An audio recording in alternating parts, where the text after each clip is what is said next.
Hello friends, I am सी वर्धमाननगर from अरम इंस्टीट्यूट। आज इस वीडियो में मैं आपको कैपिटल गेन का सेक्शन 51 एडवांस मनी फोरफीट से रिलेटेड पढ़ाने वाला हूँ।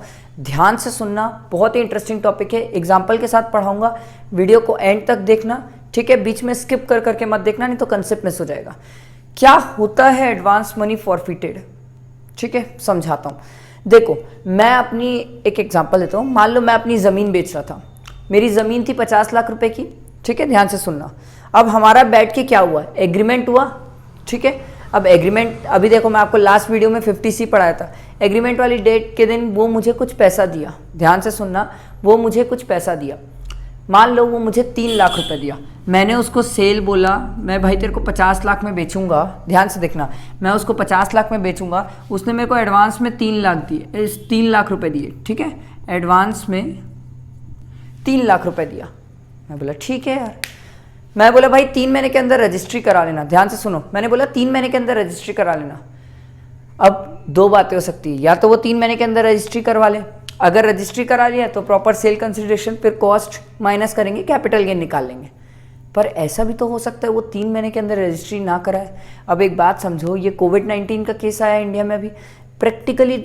अब मान लो किसी ने एग्रीमेंट किया होगा कि 3 महीने के अंदर रजिस्ट्री करा लेना, नहीं करा पाया, पैसे की शॉर्टेज हो गई, लिक्विडिटी की प्रॉब्लम, पैसे की प्रॉब्लम आ रही, वो आदमी करा ही नहीं पाया, तो अब कैसे करे।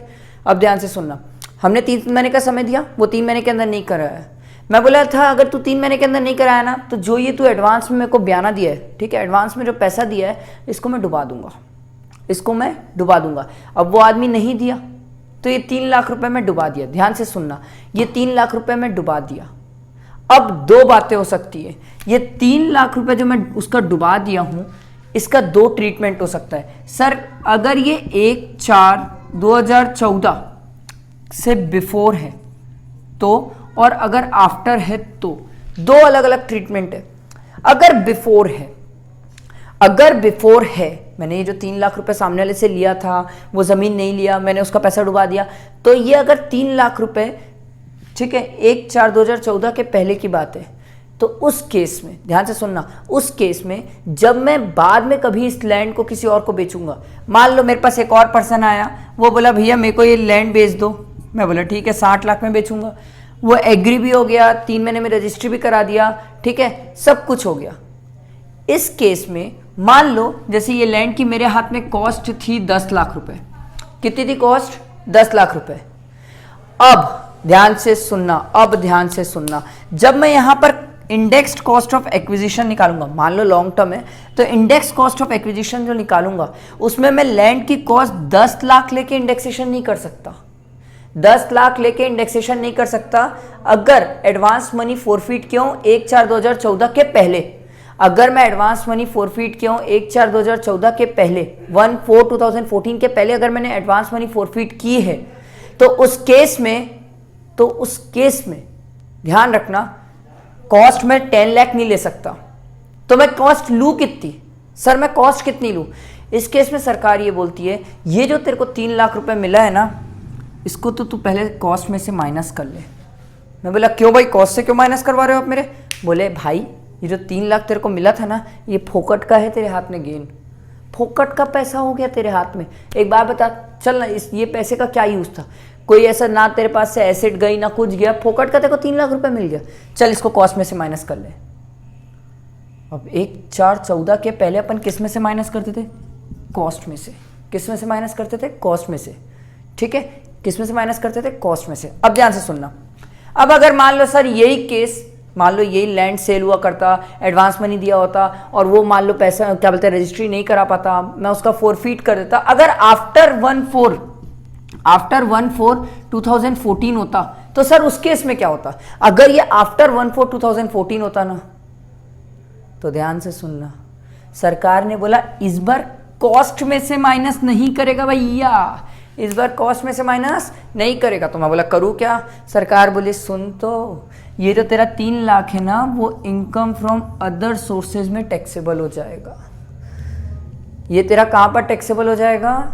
इनकम फ्रॉम अदर सोर्सेज में टैक्सेबल हो जाएगा। मैं बोला यहाँ पर कॉस्ट में से माइनस नहीं करोगे? बोले नहीं। तो मैं बोला जब आगे फ्यूचर में मैं बेचने जाऊंगा, इसको ध्यान से सुनना, आगे जब मैं फ्यूचर में बेचने जाऊंगा, एकदम ध्यान से सुनना। आगे जब मैं फ्यूचर में बेचने जाऊंगा तो क्या यहां पर मैं 10 ही लाख लूंगा कॉस्ट? वो बोले वेरी गुड, तू समझदार है, 10 ही लाख लेगा कॉस्ट। या समझ, ये पहला पूरा सिनेरियो मैंने आपको समझाया है क्या हो रहा है, कैसे हमारे पास एडवांस मनी आती है, कैसे हम उसको फोरफीट कर देते हैं। फोरफीट करने के लिए हम देखते हैं कि सर डेट कब पहले फोरफीट हुआ है। अगर 1/4/14 के पहले हुआ है तो कॉस्ट में से माइनस करना, बाद में हुआ है तो इनकम फ्रॉम अदर सोर्सेज में टैक्सेबल होगा। अब एक सिनेरियो और बचा है, ध्यान से सुनना। मान लो मेरे पापा ने किसी को प्रॉपर्टी बेचने का सौदा किया था 50 लाख में। ध्यान से सुनना, मेरे पापा ने किसी को प्रॉपर्टी बेचने का सौदा किया था 50 लाख रुपए में, और उसने मेरे को 3 लाख रुपए क्या दे दिया था, एडवांस मनी दे दिया था। ठीक, वो 3 महीने के अंदर रजिस्ट्री नहीं कराया, ठीक, प्रॉपर्टी, अब वो क्या बोलते हैं उसके हाथ में ट्रांसफर नहीं हुआ, ये पापा को पैसा मिल गया। ध्यान से सुनना, पापा को पैसा मिल गया, एकदम ध्यान से सुनना, पापा को पैसा मिल गया, और ये 1/4/2014 के पहले हुआ है। कब हुआ है? 1/4/2014 के पहले। अब पापा ने क्या किया, वो प्रॉपर्टी बेचा नहीं, वो पहले मेरे को गिफ्ट कर दी वो प्रॉपर्टी। मान लो पापा ने मेरे को वो प्रॉपर्टी गिफ्ट कर दी, अब वो प्रॉपर्टी मेरे पास आ गई। ठीक है, अपन सेक्शन 47 पढ़ के आए थे सर, गिफ्ट को ट्रांसफर नहीं मानते सर, गिफ्ट को ट्रांसफर नहीं मानते, तो इस केस में अपन क्या करते थे, cost to the previous owner लेते थे। तो जो पापा की कॉस्ट थी वो ही मेरी कॉस्ट हो जाएगी 10 लाख। ठीक है, पीरियड ऑफ होल्डिंग में मैं पापा के टाइम से लूंगा, जब से पापा एसेट को खरीदे थे तब से लेके जब तक मैं बेच रहा हूं। अब मैं जब एसेट बेचूंगा तो मान लो मैं अपने केस में 60 लाख में एसेट बेचा, ध्यान से सुनना, मान लो मैं 60 लाख में एसेट बेचा, अब सर पापा का एडवांस मनी भी तो फोरफिट हुआ था और 1/4/2014 के पहले हुआ था सर, तो कॉस्ट में से आप भी माइनस करोगे, आपने तो सब चीज पापा से कॉपी कर ली, तो क्या इसको आप कॉस्ट में से माइनस करोगे? नहीं माइनस करूंगा। ये इंपॉर्टेंट, ध्यान इंपॉर्टेंट याद रखना आपको।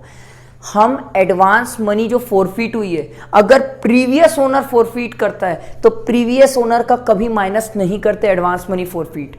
मोस्ट इंपॉर्टेंट ध्यान रखना, advance money forfeited by the previous owner कभी माइनस नहीं होता, जो आप करोगे वही माइनस होगा। मैं अगर फोरफिट करता तो मैं माइनस करता, बट मेरे पापा किए थे इसीलिए मैं माइनस नहीं कर सकता। आया समझ? ये पूरा का पूरा कंसेप्ट एडवांस मनी फोरफीट से रिलेटेड है। Section 51 of the capital gain बोलता है। आपको इसमें कोई भी डाउट्स है, कोई पॉइंट नहीं समझ आए, डिस्क्रिप्शन में मेरा नंबर रहेगा, आप पूछ सकते हो। ठीक है, वीडियो को एंड तक जरूर देखना। ठीक है, चैनल को सब्सक्राइब करना, बेल आइकन प्रेस करना बिल्कुल भी मत भूलना। इसलिए नहीं क्योंकि आगे आने वाली वीडियोस में आपको और भी कैपिटल गेन के पूरे सेक्शंस मिलते रहेंगे, आप रिवाइज करते रहोगे, पढ़ भी पाओगे। ठीक है, थैंक यू फ्रेंड्स।